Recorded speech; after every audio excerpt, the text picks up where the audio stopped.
Hi everyone, welcome back to the channel. So as I promised in previous videos, this video is going to be all about bourbon. So I touched on bourbon a little bit in the rye whiskey video because there's a lot of similarities between rye whiskey and bourbon. So rye whiskey and bourbon are made with a lot of the same grains such as rye, corn, malted barley, and wheat. But rye whiskey has to have at least 51% of rye in its mash bill, whereas bourbon has to have at least 51% of corn in its mash bill. So why corn? Well, that takes us all the way back to the beginning when bourbon was invented. So bourbon was invented in the late 1700s by Irish and Scottish settlers who already had a knowledge of making whiskey. And they chose to primarily make their whiskey with corn because the state of Kentucky had an abundance of corn crops. I think there's also a town in Kentucky called Bourbon, so that's where the name comes from. So there's a few different styles of bourbon, but primarily the rules for making bourbon is that it has to have at least 51% of corn in its mash bill. It can only be made in the US. Also, it has to be aged in new charred oak barrels, no additives or coloring, and it has to be bottled at least 40%. So the first category of bourbon here is straight bourbon. So straight bourbons are aged for at least 2 years. This is my favorite workhorse here from Buffalo Trace. Its mash bill has 75% corn, 10% rye, and 50% malted barley. So because this one has a higher corn content at 79%, it's going to be a lot more sweeter.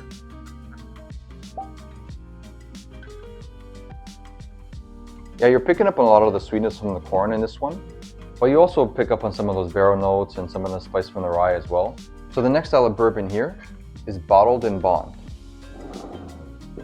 So this is a bourbon that's produced by one distiller in one season, and it has to be aged for at least 4 years and bottled at exactly 50%. So this is my favorite workhorse here. Its mash bill is 63% corn, 27% rye, and 10% malted barley. So because this one doesn't have as much corn as the Buffalo Trace and there's a little bit more rye, it's not going to be as sweet.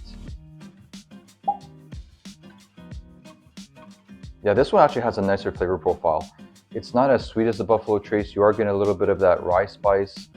So the next category of bourbon here is single barrel bourbon.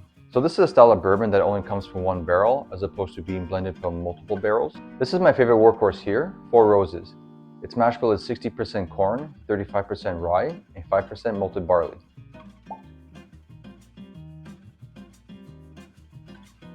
Yeah, this one's really nice and complex. You're picking up on some of those vanilla caramel notes from the barrels. It's definitely not as sweet as the Buffalo Trace. It's got a little bit more rye. So the first cocktail that I'm going to do is the mint julep. So the concept of juleps comes from the Persian gulab, where they had a drink of water and rose petals that they used for medicinal purposes. So the mint julep was originally made with either rum or brandy, and it wasn't until the mid-1800s when bourbon was added. So often the credit goes to Senator Henry Clay, who presented the drink at the Round Robin Bar inside the Willard Hotel in Washington, D.C. So the reason why the switch was made to bourbon is because of the high import tax on rum and brandy, and also because brandy was starting to become scarce due to the phylloxera outbreak in Europe that was starting to eat and kill the grapes that was used for brandy. Then fast forward to 1938 when horse racing enthusiasts fell in love with this cocktail and made it the official drink of the Kentucky Derby. And they served it in a metal tin where frost would develop on the outside of the tin. I'm not going to be making mine inside of a tin because I don't make these cocktails that very often, and you don't really have to if you don't want to. Often people will serve this in an old-fashioned glass or a Collins glass. I'm going to be serving mine in a Collins because that's how they served it in one of my favorite James Bond films, Goldfinger. So for this cocktail, we're going to need bourbon, simple syrup, and mint. So this is actually the first time on the channel where I'm going to be garnishing a cocktail with a mint bouquet, and I'm going to tell you about my OCD when it comes to mint. So when you're garnishing a cocktail with a mint bouquet, you want the mint to stand up really nice in the cocktail. You don't want the mint to be kind of flapping and folding over. So you're going to want to buy your mint that's very nicely folded down and wrapped in a package, as opposed to a mint that's bent over and crammed into a package, and it's not going to stand up very nicely. So I'm going to build this cocktail right in a Collins glass, and I'm just going to take some mint here. And we're going to put about 8 mint leaves in the glass.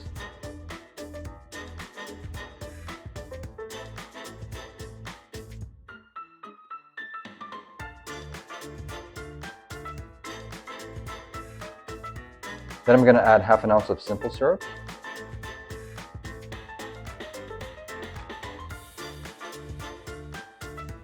And then I'm just going to gently tap on those mint leaves just to release some of the oils.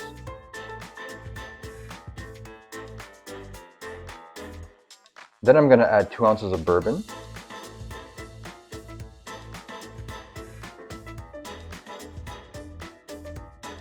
So So next I'm going to add in some cracked ice, which is ice that isn't crushed like you would see in a tiki cocktail, just not broken up as much.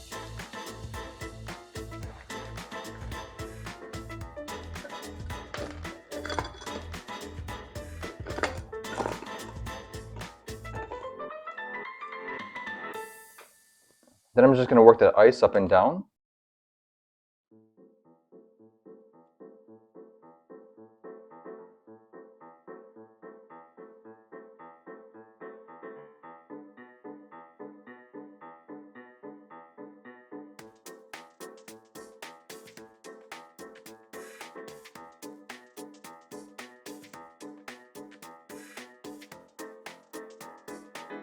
Then I'm going to put in a straw.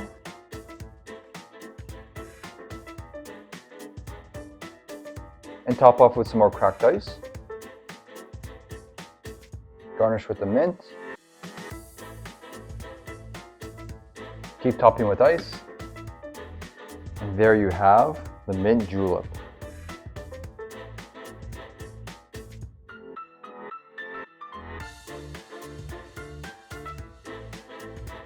Cheers.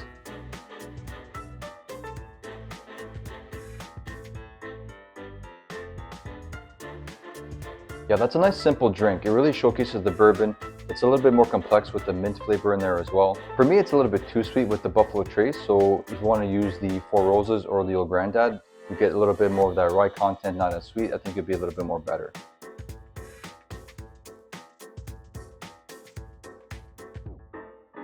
So the next cocktail that I'm going to do is the Brown Derby.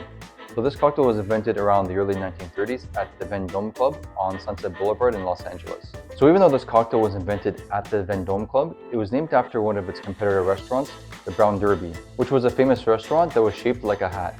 So the Vendome Club was a popular restaurant for Hollywood stars during the Golden Age, and they created this cocktail to honor one of its competitors. So for this cocktail, we're going to take out the mint, simple syrup, bring in honey syrup, and grapefruit juice.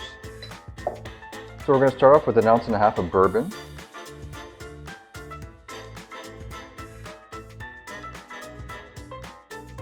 Half an ounce of honey syrup.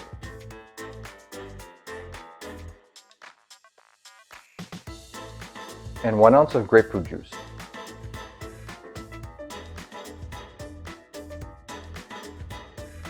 Add ice. And shake for 12 to 15 seconds.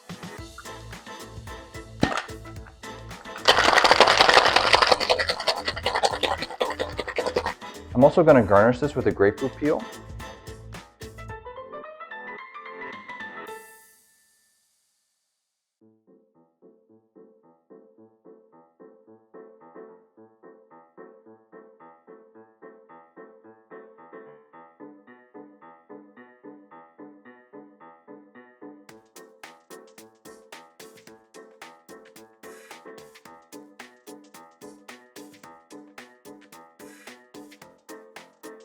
Double straight into a chilled coupe.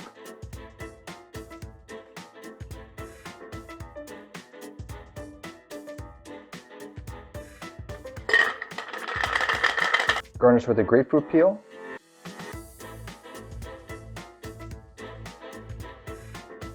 And there you have the Brown Derby.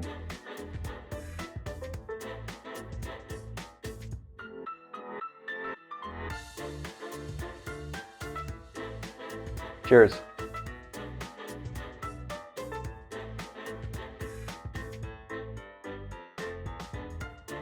Yeah, this one's not bad. You kind of have that sharp acidity from the grapefruit juice cutting through the bourbon. You kind of have the honey syrup just kind of bringing it all together. So some bartenders add lemon or lime juice just to give a little bit more acidity to the drink because it does fall a little bit flat. I think it could be better with a little bit more like of an acidic kick, but otherwise I think it's a really good, nice flavored drink.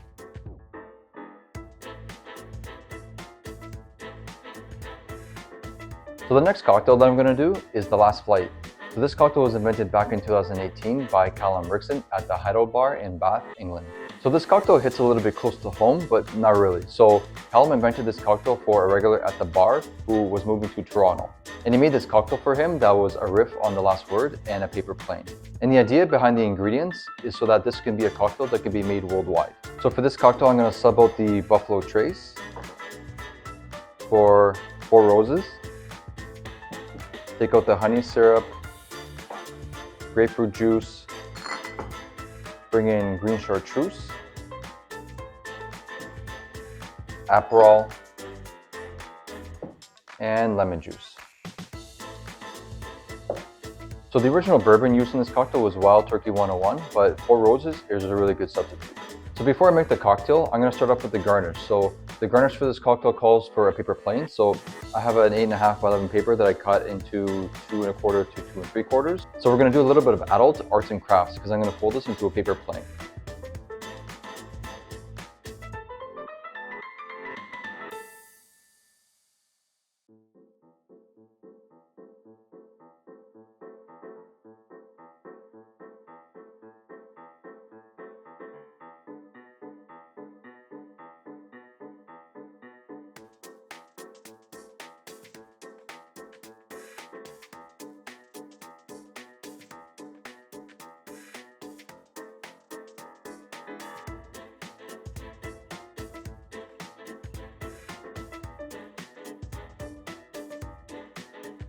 So we're going to start off with 3/4 ounce of bourbon, 3/4 ounce of Green Chartreuse, 3/4 ounce of Aperol, and 3/4 ounce of lemon juice. Add ice and shake for 12 to 15 seconds.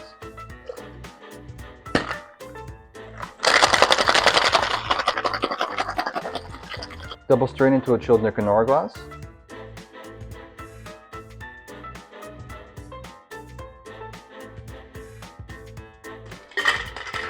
Garnish with the paper plane. And there you have the last flight.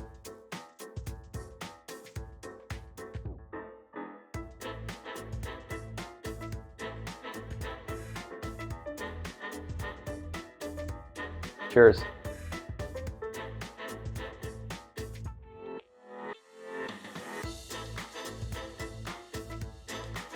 I think right up front you kind of get that bitterness and sweetness from the Aperol, and then right away you get that big herbalness from the Green Chartreuse. The bourbon is just kind of in the background, you kind of get that sweetness from the bourbon at the end, and then the lemon juice gives a really nice acidity to the drink.